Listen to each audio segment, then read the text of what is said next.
Hi, my name is Mike Tusaw. I'm a financial advisor from St. Charles Wealth Management. Today we're going to discuss selling a strangle. Now, this is a trade that I seldom, if ever, do.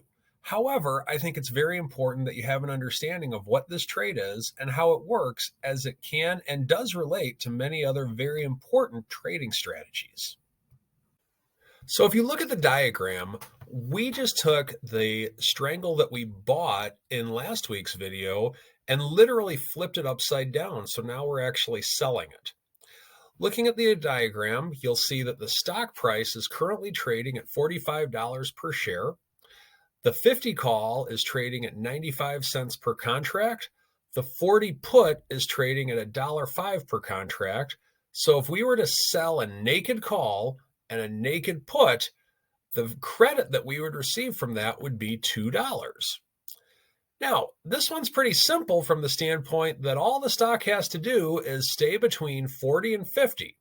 If it's currently at 45, so long as it doesn't go up to 50 or go below 40, then both of those options expire worthless, and we end up with a $2 credit. That's the easy part. However, the problem is that you're naked on both sides and you have unlimited risk. So when looking at the diagram, you'll notice that if we stay between 40 and 50, $2 profit. Very simple. It's that easy. And once again, this is based upon expiration day risk reward. Most likely you would get out of this trade before expiration.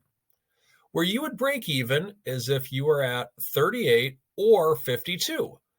Because the stock is $2 in the money for either option, that means that would be your break-even point. You would be obligated to either buy the stock at 40 or sell the stock at 50, even though it was at 38 or 52.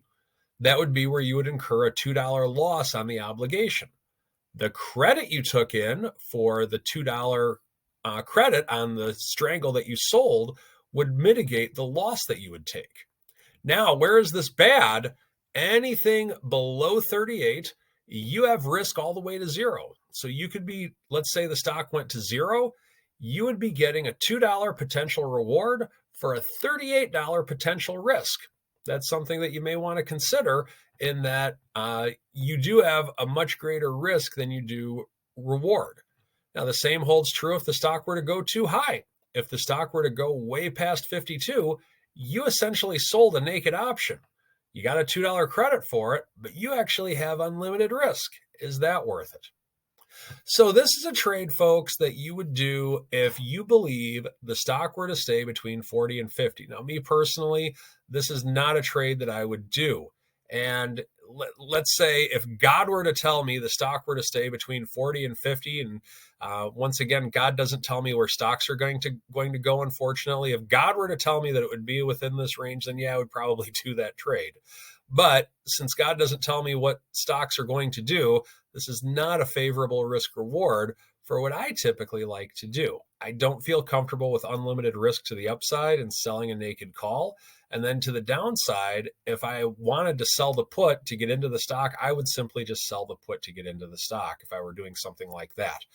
So with that, I think this is important that you have an understanding of what this trade is, because it can relate if you are selling a put spread or if you're selling a call spread, if you're looking to hedge something in some way, shape, or form.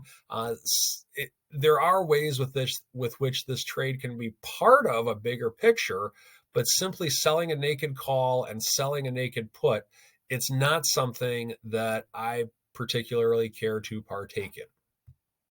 If you enjoyed today's video, please subscribe. That's how we get our content out to more people. Also, if you're looking for a financial advisor who uses the option product, assuming it's appropriate for the client, feel free to reach out to me. You can set up an appointment on my website, stcharleswealth.com. Also, please follow me on Twitter. I try to put out a lot of content at Mike Tusaw, Tosaw. Thank you.